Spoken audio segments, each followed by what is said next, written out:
everyone, I am Sakshi. I hope you all are good at your home.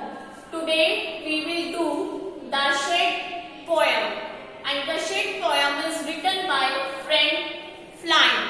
Shed poem is taken from your Honeycomb book grade 7. Grade 7 means class 7. और ये Shed poem जो है वो आपकी friend Flying ने लिखी है. And students, tell me, have you ever seen a shed? Do you know the meaning of the shed? Have you ever seen a cow shed, stable?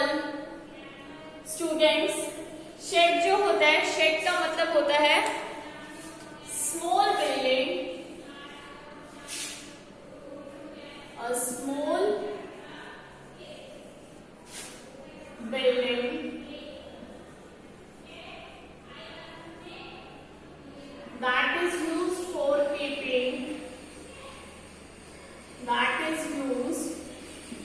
for keeping things and animals.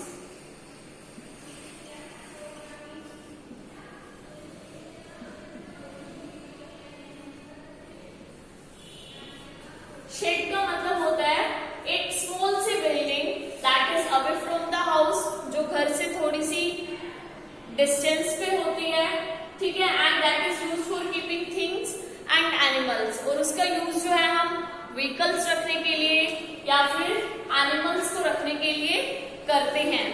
Okay students, now let's move to the poem. Our first stanza of the poem is there is a shed at the bottom of our garden. In this poem, the poet says that there is a shed at the bottom of our garden with the spider's web hanging across the door.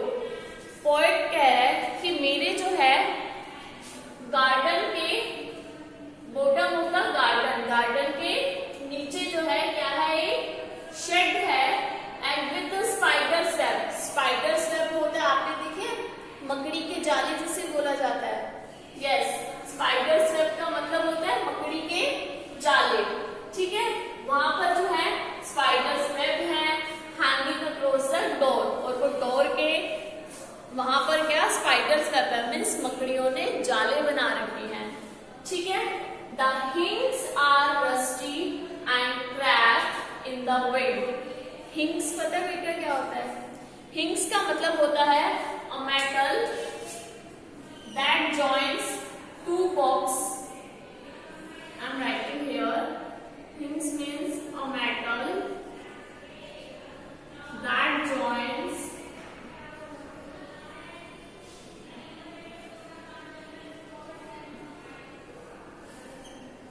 two boxes, या फिर you can say that doors. आपने दरवाजों के वो जो कुंडियां देखी है, जो दो हिंग होते हैं, जो जॉइंट होते हैं, जिसके अंदर जाती है, वो कह रहे हैं कि हिंग्स भी जो है वो कैसी हैं, हिंग भी जो है वो कैसी है, रस्टी है. रस्टी मीन्स जिन्हें जंग लगा हुआ होता है, रस्टी मीन्स जंग लगा हुआ. And crack in the wind, ठीक है.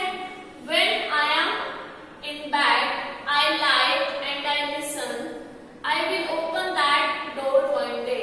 वो कहते हैं जब मैं बेड पे होता हूँ, बेड पे होता हूँ लाइक जब मैं सोने के लिए बेड पर जाता हूँ, I lie means है लेटना, and I listen, और मैं सुनता हूँ.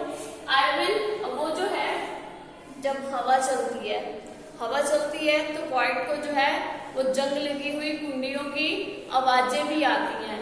तो जब वो बेड पे होता है तो वो सुन रहा होता है ये सब चीजें, ठीक है. और वो सोचता है I will open that door one day, कि एक दिन तो मैं उस दरवाजे को खोलूंगा. I am repeating again first stanza. There is a shed at the bottom of our garden with the spider's web hanging across the door. The hinges are rusty and cracked in the wind. When I am in bed, I lie and I listen. I will open that door one day. It means वो बोल रहा है, poet कह रहा है कि मेरे जो है गार्डन के नीचे एक जो है शेड है और उस शेड के डोर पर जो है मकड़ी के जाले में स्पाइडर्स वेब है, ठीक है, स्पाइडर्स वेब है। और क्या है, और जब हवा चलती है तो रस्ट लगी हुई मीन्स जंग लगी हुई कुंडियों की आवाजें भी आती हैं।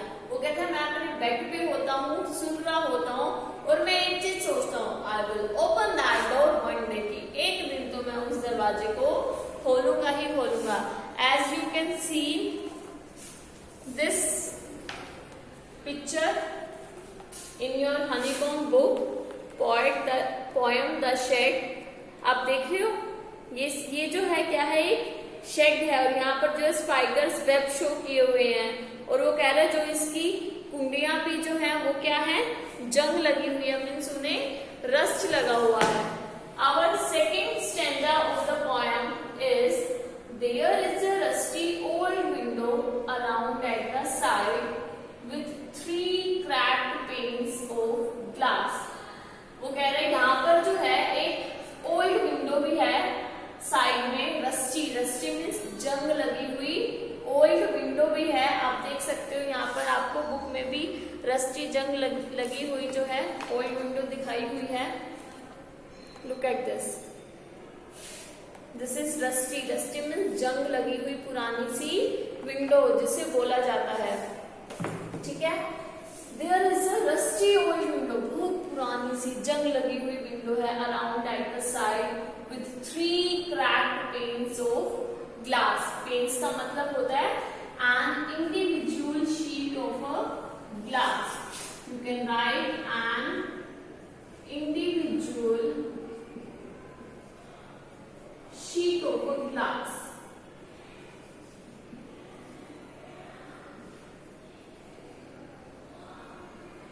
Okay? Means जो विंडो होती है ना, विंडो की जो ग्लास होती है, ठीक है, 3 क्रैक्ड ग्लास, अलग अलग लाइक इस टाइप से जो विंडो है यू कैन से, और वो कह रहे हैं इनके जो ग्लास है ना वो कैसे हैं, क्रैक हो रखे हैं। 3 ग्लास जो है विंडो के वो कैसे हो रखे हैं, क्रैक हो रखे हैं, ठीक है। I often think there is someone staring at me each time that I पास।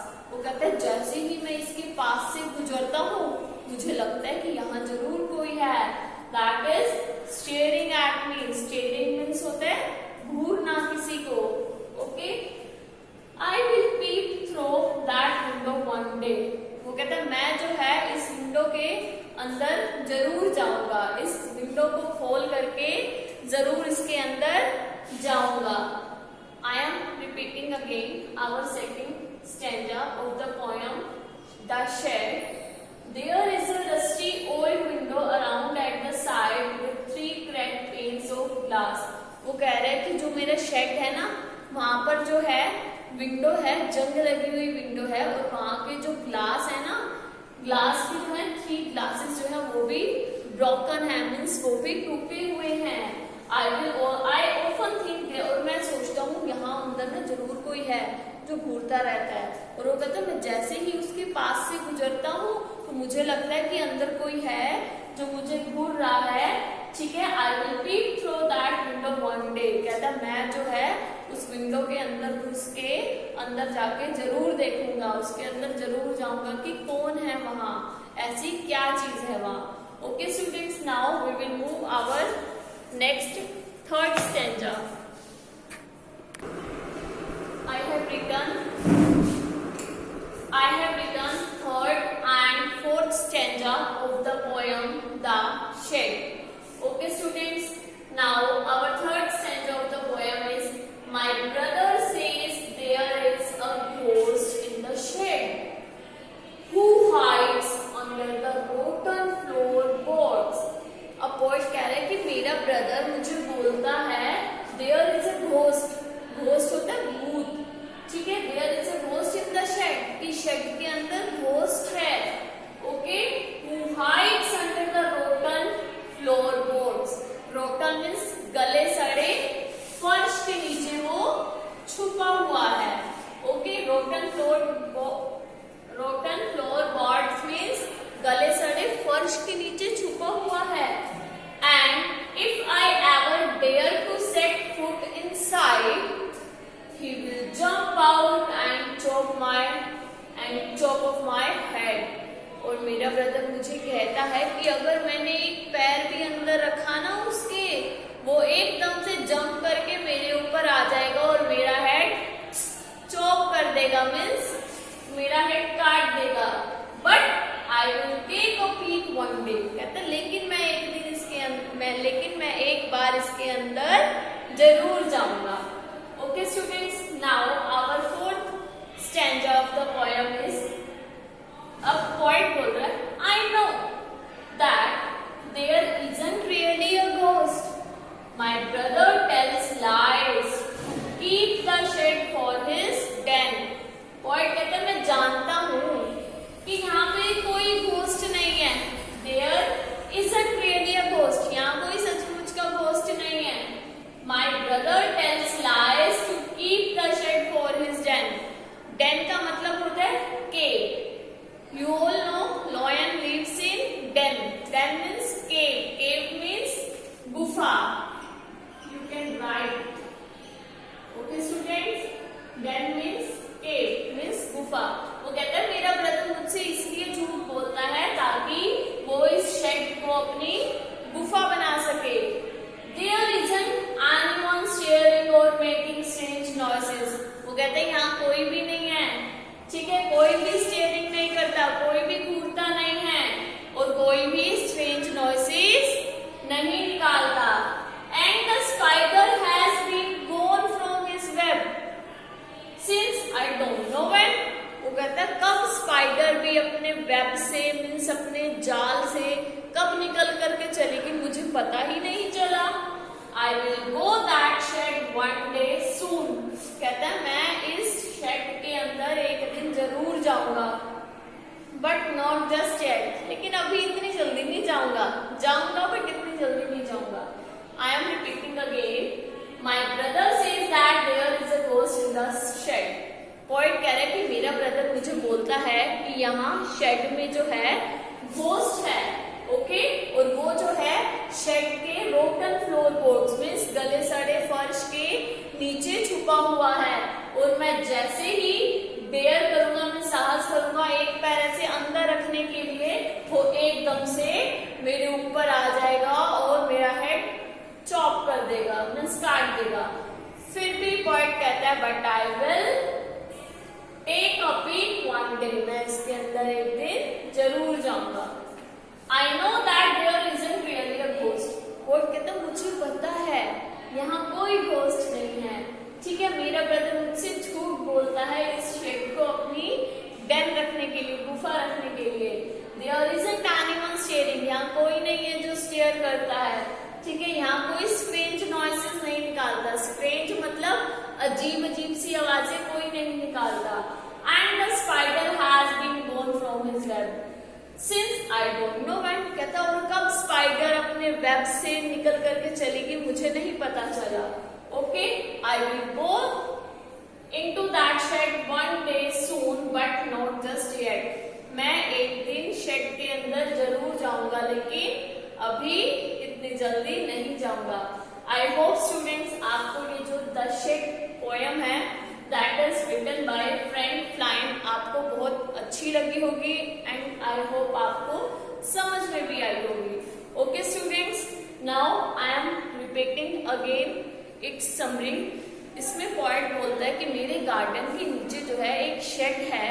ठीक है, और शेड के कुंडों पर भी जो है रस्ट लगा हुआ है. उसके डोर पे स्पाइडर का वेब बना हुआ है. ठीक है, वो कहता है कि मैं जब रात में सोता हूँ और सोचता हूँ, ठीक है, तो मेरा मन करता है कि मैं जो है इसके अंदर एक दिन, और मुझे जो है अजीब अजीब सी आवाजें भी सुनाई देती है, मैं एक दिन इसके अंदर जरूर जाऊंगा. There is a dusty old window. कहते हैं बहुत डस्टी मिट्टी वाली ओल्ड विंडो है, उस पे रस्ट लगा हुआ है और उसके जो 3 ग्लासेस हैं वो भी ब्रोकन है, टूटे हुए हैं. ओके, और मैं जब भी उसके पास से गुजरता हूँ, शेड के पास से, मुझे ऐसे लगता है कि कोई मुझे घूर रहा है. वो कहता है but I will pep through that window one day. Pep through means होता है झांकना, अंदर झांकना। कहता लेकिन मैं उस विंडो से उसके अंदर झांक करके एक दिन जरूर देखूंगा। ओके, फिर वो कहता है कि यहाँ पर मेरा ब्रदर मुझे बोलता है वो इस शेड के अंदर घोस्ट है, तू जैसे ही अंदर पैर रखेगा वो तेरे ऊपर जंप करेगा और तेरा हेड कट कर देगा। ओके, बट फिर भी पॉइंट कहता है I will take a peek one day, मैं इसके अंदर एक दिन जरूर जाऊंगा, जरूर झांक करके भी देखूंगा। आई नो दैट, फिर पॉइंट कहता है मुझे पता है यहाँ कोई घोस्ट नहीं है, कोई स्टेयर नहीं करता। ठीक है, ऐसे स्टेयर करना मीन्स घूरना किसी को, कहते यहाँ कोई स्टेयर नहीं करता। ओके, और कोई भी strange noises, strange noises means अजीब अजीब सी आवाजें कोई नहीं निकालता। ओके, कहता कब स्पाइडर अपने वेब में से बाहर निकल कर चलेगी मुझे पता ही नहीं चला। ओके, बट वो कहता है I will go into that shed one day soon, मैं इस शेड के अंदर एक दिन जरूर जाऊंगा, बट नॉट जस्ट येट, इतनी जल्दी नहीं जाऊंगा। Okay student, that is the summary of the poem. Okay, and I have already explained